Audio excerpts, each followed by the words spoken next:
Assalamualaikum warahmatullahi wabarakatuh. Anak-anakku siswa-siswi SMA Al-Irsyad kelas 12 IPS, apa kabarnya? Mudah-mudahan kalian senantiasa sehat dan dalam perlindungan Allah SWT. Senang sekali Ustazah bisa menyapa kalian kembali dalam pembelajaran sosiologi dengan materi ketimbangan sosial.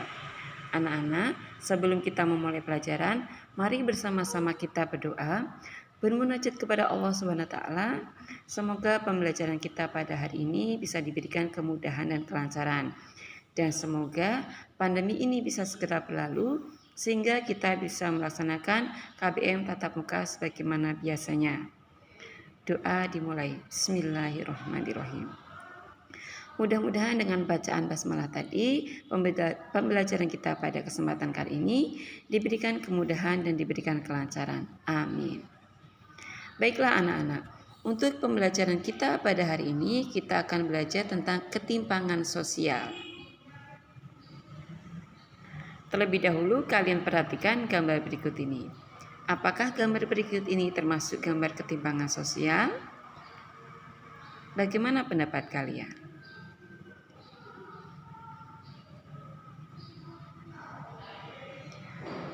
Tujuan pembelajaran kita pada kesempatan hari ini adalah setelah mempelajari materi ketimpangan sosial, diharapkan peserta didik mampu mendeskripsikan ketimpangan sosial, faktor-faktor yang mempengaruhi ketimpangan sosial secara tepat. Yang kedua, setelah menganalisis bentuk-bentuk ketimpangan sosial, peserta didik diharapkan mampu menjelaskan hubungan antara ketimpangan dengan kondisi ketimpangan kemiskinan, ketimpangan pembangunan, ketimpangan kesempatan, dan ketimpangan budaya dalam masyarakat secara tepat. Berikut adalah materi-materi yang kita pelajari. Yang pertama adalah ketimpangan sosial dalam masyarakat.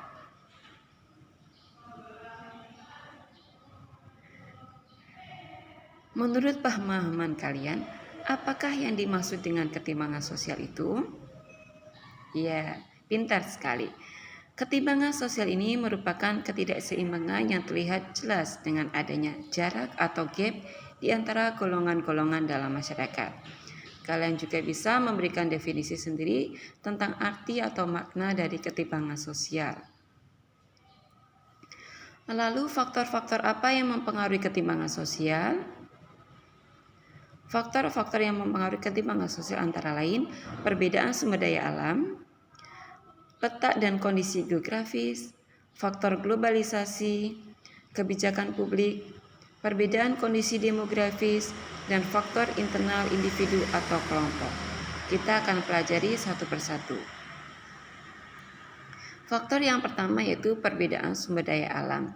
Tiap-tiap wilayah di Indonesia ini memiliki sumber daya alam yang berbeda-beda.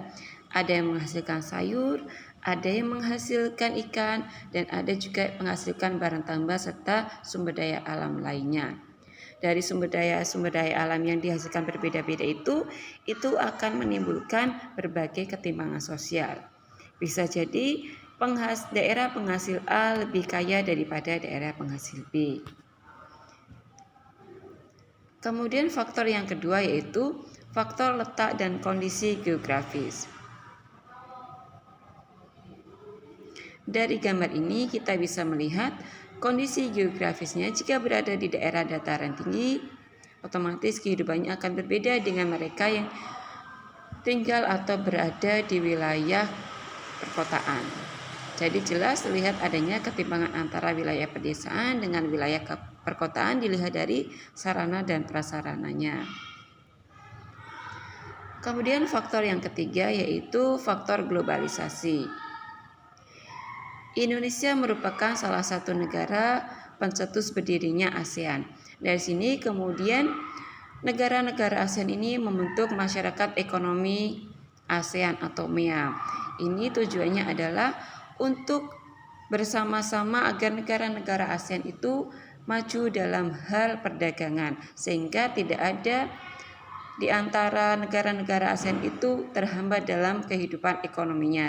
Jadi satu negara dengan negara yang lainnya bisa saling menghasilkan atau bisa saling melakukan kegiatan yang menguntungkan. Faktor yang keempat adalah kebijakan publik. Salah satu contoh kebijakan publik yang dilakukan adalah dengan adanya program transmigrasi. Tujuan dari program ini adalah agar terjadi pemerataan penduduk. Jadi tidak hanya penduduk di wilayah suatu pulau saja yang padat, sementara penduduk di wilayah yang lainnya itu sangat jarang. Maka pemerintah melakukan program transmigrasi ini. Faktor yang kelima adalah perbedaan kondisi demografis. Ini dilihat dari cara manusia yang tinggal di suatu daerah bagaimana dengan kehidupan atau lapangan pekerjaannya. Yang pedesaan biasanya dihasilkan dengan pertanian, sementara di perkotaan biasanya kaitannya dengan industri. Kemudian faktor yang terakhir adalah faktor internal individu atau kelompok. Ini bisa dilihat dari sikap positif dan sikap negatif dari tiap individu. Ada yang positif itu bekerja keras, berani mengambil resiko, pantang menyerah, dan berorientasi masa depan. Sementara individu yang mempunyai sikap negatif itu biasanya cenderung malas, mudah putus asa, mudah menyerah, dan apatis. Sikap-sikap inilah jika kita bersikap positif, tentunya kita akan menjadi nasib tidak dapat berubah tanpa manusia itu sendiri yang mengubahnya. Jadi kita harus pandai-pandai berusaha terhadap apa yang kita hadapi sekarang. Itulah faktor-faktor yang mempengaruhi ketimpangan sosial. Lalu bentuk-bentuk ketimpangan sosial itu apa saja? Bentuk-bentuk ketimpangan yang kita pelajari adalah sebagaimana berikut.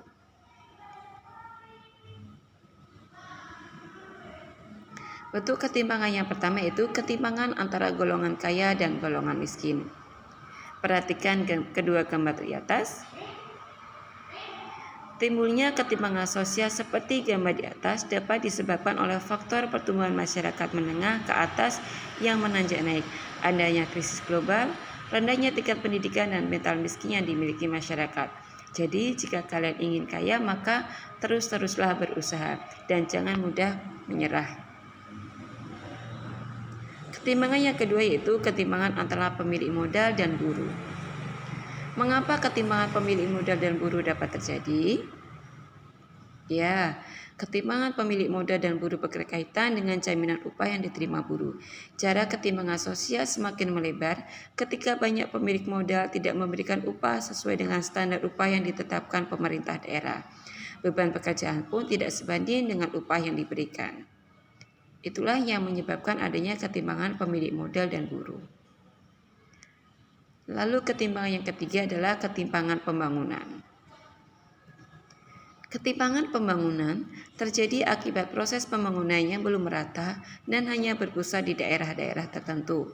Ketimpangan pembangunan di Indonesia ini bisa terjadi antara desa dengan kota, antara Pulau Jawa dengan pulau luar Jawa, dan antara kawasan perbatasan dan kawasan non-perbatasan.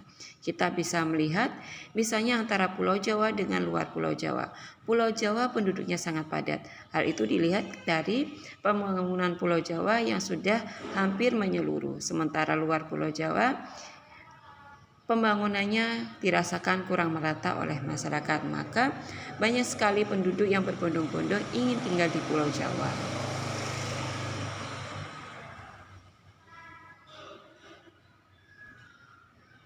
Ketimpangan yang keempat adalah ketimpangan kesempatan. Perhatikan dua gambar tersebut. Bagaimana menurut pendapat kalian? Antara gambar yang pertama, mereka melakukan kegiatan belajar masih dengan cara yang manual, masih dengan cara menggunakan paper, sementara kegiatan belajar yang kedua sudah menggunakan teknologi IT. Yang kelima adalah ketimpangan budaya lokal dan budaya global. Ketimpangan budaya merujuk pada ketidaksepadanan posisi budaya yang dianut atau dijalankan oleh masyarakat. Hal ini disebabkan oleh adanya budaya populer atau pop culture yang berasal dari barat diikuti oleh masyarakat dunia. Akibatnya, budaya barat lebih digemari dan budaya lokal tersisihkan. Na'udzubillah min dzalik. Mudah-mudahan kita terhindar dari hal-hal yang demikian. Kita sebagai orang timur budayakanlah budaya timur dengan baik. Yang keenam adalah ketimpangan gender. Ketimpangan gender ini adanya marginalisasi perempuan, kemudian stereotip gender, subordinasi perempuan, kekerasan, dan beban ganda. Tapi sejak adanya era dari RA Kartini, habis gelap terbilah terang, insya Allah Indonesia sudah tidak ada lagi ketimpangan gender, atau paling tidak sudah diminimalisasi adanya ketimpangan gender ini, yang perempuan bisa tetap bekerja, juga tetap bisa mengurus rumah tangga jika sudah berkeluarga. Itulah anak-anak materi pembelajaran kita pada kesempatan kali ini. Mudah-mudahan dapat kalian pahami. Ustazah mohon maaf apabila dalam penyampaiannya terdapat banyak kekurangan. Rajin-rajinlah kalian belajar, tetap jaga diri, tetap jaga kesehatan. Budayakan literasi, manjada wajada. Barang siapa bersungguh-sungguh, insya Allah ia akan berhasil. Ustazah mohon undur diri dulu. Assalamualaikum warahmatullahi wabarakatuh.